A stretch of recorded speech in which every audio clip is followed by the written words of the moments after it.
Hi everyone, it's Erin from the Provincial Farmhouse. Today I'm going to be creating a piece of cottage style kitchen decor.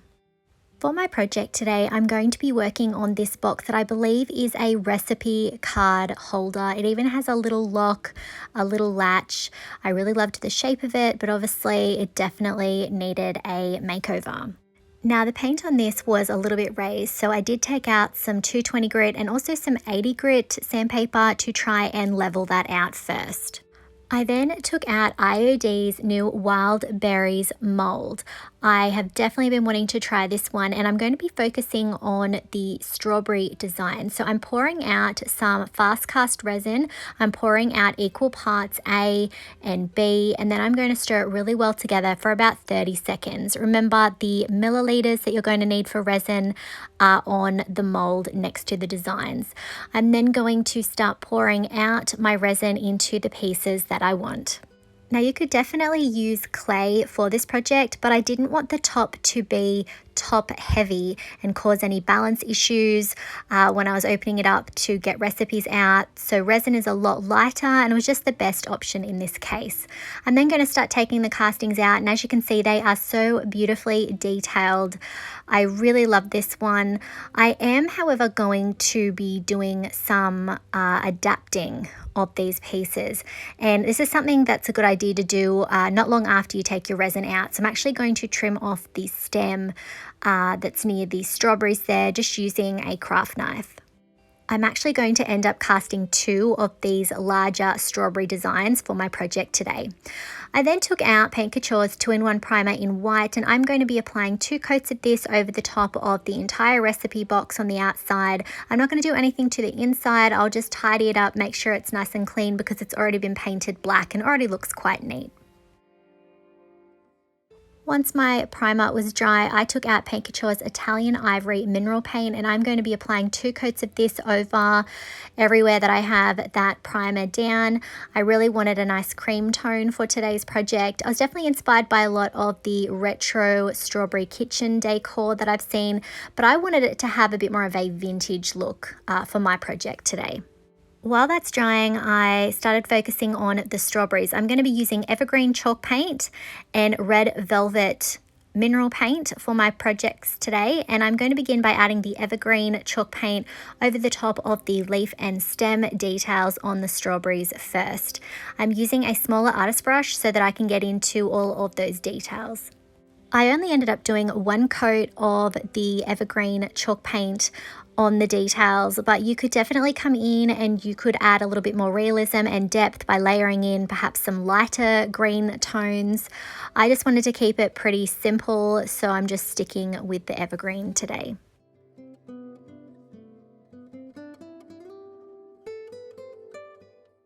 Once I finished adding the green to the smaller strawberry pieces, I added the Evergreen to the larger strawberry design there, and I ended up switching between the larger artist brush that I was using to a smaller one to get into some of those finer details. There are some sort of flowers in amongst the leaves, so I wanted to make sure that I was being careful not to get too much green in those areas. If I inspire you to try any of the Paint Couture products used in today's video, I would really appreciate it if you would use my affiliate link. I will put it in the description and on the screen. I just get a little thank you from Paint Couture in return. Once I was finished painting the leaves and stems, I started using Paint Couture's red velvet mineral paint, and I only ended up needing to do 1 coat for this. Now these castings are so detailed. You can see the little seeds that are sitting on top of the strawberries. I did think about going in and adding some detail to those, but honestly I would have been there forever, so that's something that you could definitely do if, again, you want to add a little bit more realism. I really didn't want to sit there and add 50 little yellow dots to each of the strawberries. I think they look sweet as is. So I'm going to continue to add that red velvet mineral paint over the top of all of the strawberries.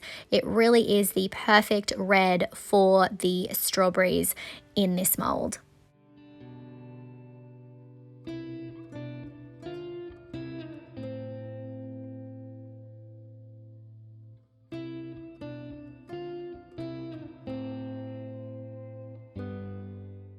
Once I finished painting the strawberries, I took out Paint Couture's Farmhouse Linen Chalk Paint, and I'm going to be using that for the strawberry blooms or blossoms, whatever you want to call them. And I'm going to be going over the top of all of those. I know the center is a more yellowy tone, but I'm just going to cover it all. And then I can come in and layer the yellow over the top.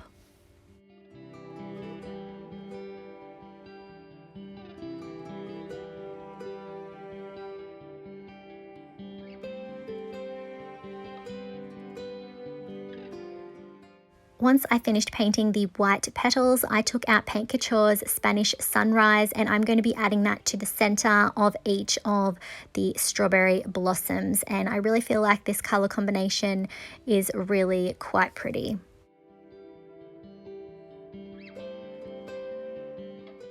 Once my paint was completely dry, I had a little look at the layout and how I wanted these to sit on top of the recipe box. And I did discover that I was going to have to make some adjustments, that I was going to be also arranging some of the smaller bits around the outside. But first I'm going to use my craft knife to trim off part of the design that's overlapping. I don't want to have anything that's sort of uneven, so I'm just going to trim that off. I can use that in another spot. To attach my castings, I'm going to be using Gorilla Super Glue gel on the back of each of these. I find this sticks really quickly, but if you are finding it's not, you could also add a few dabs of hot glue to hold it in place while the super glue dries. So I'm going to lay my strawberry casting on the top and then apply some pressure to make sure it's all adhered down. And then I'm going to add some more glue to the other piece and glue that into position. I'm then going to continue to add some of these smaller castings just in a way that I feel looks balanced until I'm happy with how that looks.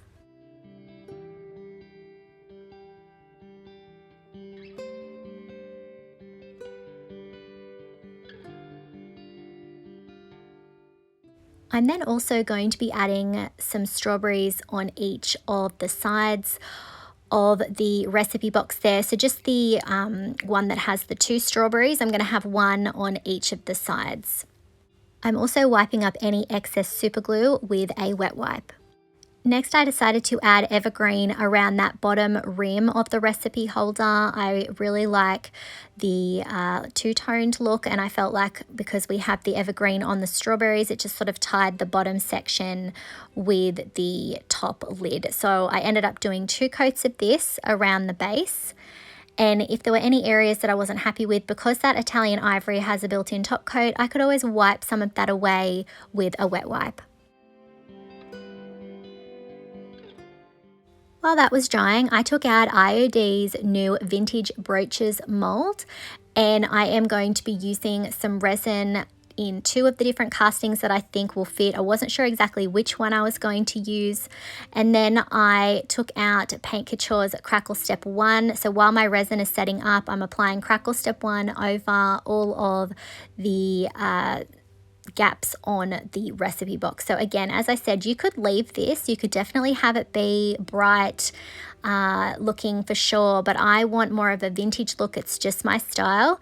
So I'm going to add that Crackle Step 1, and then after about 30 minutes I'm going to add Crackle Step 2 over the top, and this is going to give us that aged finish. While that's drying, I'm going to take out the vintage Brooches castings, and I'm just deciding which one's going to work. I ended up deciding on the one that has the bow. I felt like that was really sweet, but I'm going to add Italian Ivory to it before I attach it to the box itself. And I only ended up doing 1 coat on top of that, and then I used Gorilla Super Glue gel on the back to attach it to the recipe box. So I did it in this order because I didn't want any crackle on the casting, but I do want the glaze. So I'm adding this down before I add any glaze over the top of the recipe box. I then took out Paint Couture's Van Dyke Brown Glaze, and I'm going to go in and I'm going to actually go over the top of the painted strawberries. This might upset some people, but again, I love that vintage look, and this is something you can leave out. I'm going to be wiping back a lot of it, and I'm also going to be using a water mister to help thin out that glaze in certain places. and just sort of make sure that it doesn't get too dark. But I really like the definition and the shadows that adding the glaze over the top of the castings brings, and it sort of deepens the colors that I've already added to the strawberries and the leaves.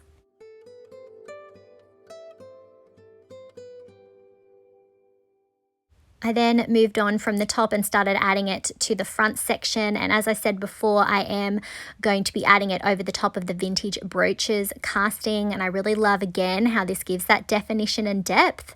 And I'm just going to continue to work my way around the recipe box. I'm also going over the top of the green section with the glaze. It's going to deepen up that Evergreen chalk paint, and I am wiping back quite a lot of that glaze, and my mister is definitely a help to get that glaze moving and to lighten it up a bit. When it's completely dry, I took out Bronze Luxe Metallic, and I'm going to be adding that to the vintage Brooches design, just the outside frame section. I want to leave the interior section that lovely Italian ivory color.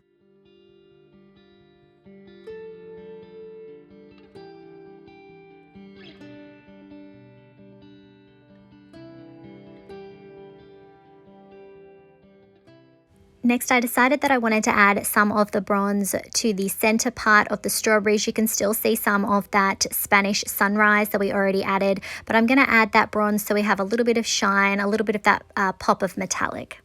Next, I'm going to take the brush that I was using with the Italian ivory, wipe off the excess on a paper towel, and I'm going to dry brush over the top of the strawberries and the leaves, and this is going to catch all of those high points. Again, it's going to add to that definition. We've got the glaze in the low points, the Italian ivory dry brushing on the high points. It's also going to reveal some more of those strawberry seeds. I'm also going to go over the top of the section where we added the glaze and the crackle just to lighten that up and to give a few different tones, just to create a little bit of interest. I'm using a wet wipe to wipe it back in any areas where I feel like it's gone on maybe a little bit too heavy, and I'm going to repeat the same process on the strawberries on the side and also the brooch. I am, however, going to make sure that I don't get any of that on the evergreen that I have around the bottom trim. And then I'm going to go in a little bit heavier on some of the crackle areas. It was still feeling a little bit too dark for my liking, so this is going to lighten it up.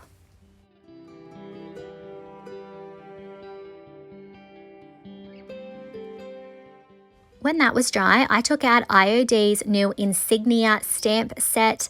This is a lovely smaller stamp set design. There are 4 pages. You've got some beautiful text there. I'm loving the almost monogram style letters there. And then we've got a few crests or sort of emblems to pick from. And I'm going to be using the letter R because I thought it would be suitable for the word recipe. If you're going to do this, you could definitely customize it, have your initials perhaps, or if you're making this for a loved one, you could use theirs. When you first use your stamps, you want to take some 220 grit sandpaper and just do some light sanding. This just helps the ink to stick, and it's only something you need to do once in the life of your stamps. So I'm then going to take the letter R off the backing. I'm going to use some of IOD's permanent black ink, and then I'm going to position that letter R in the center of the vintage Brooches design. I let that ink dry, and then I took out IOD's new IODs Gilded Transfer. This is filled with beautiful gold flourishes, corner pieces, and borders. It is perfect for adding that extra special touch on your projects. And I am going to be using 2 pieces from this transfer today. Just these sort of flourishes here. There is almost like a left and a right one, so I'm going to cut out one of each of those. And I'm going to be positioning these either side of the vintage brooch casting that I already have glued down there. I'm going to peel the backing off, and then I'm positioning it on my surface, and I'm using the corner of my transfer stick to go over the top of the sections that I want to adhere. I do not treat these like any other transfer because I just want the design to transfer, and if you are too hard on any of that other gold section, sometimes you'll get a little bit of that coming off, which isn't always a bad thing. But if you really want that nice crisp transfer, I tend to stick to just the areas where the design is. And as you can see, I'm just lifting that up as I go. And then I'm going to seal over the top of that using Paint Couture's Extreme Guard in Satin. To maintain the beautiful shine of the gilded transfers, it is recommended that you use either a satin or a gloss sealer over the top. At this point, I did decide that I wanted to use some of Paint Couture's Antique Gold over the top of the vintage Brooches design. I felt like the bronze didn't quite tie in very well with the Gilded Transfer, but Paint Couture's Antique Gold does more closely match that tone. So I'm going over the top of the outside section of the casting, and then I'm going to go in the center of each of the little strawberry blossoms with that same antique gold. And here's a look at our finished cottage style recipe holder.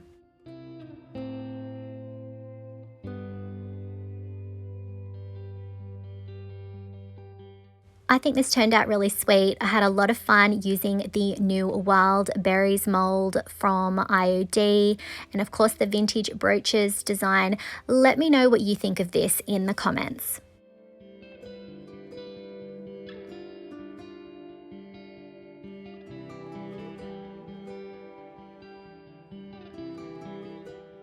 If you enjoyed today's video, I would really appreciate it if you would hit that like button, comment, and share it out.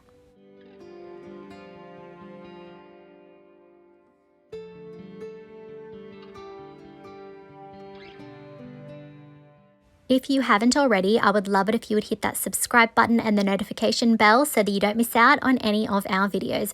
You can find the products used today on our website, theprovincialfarmhouse.com.au. Thanks for watching.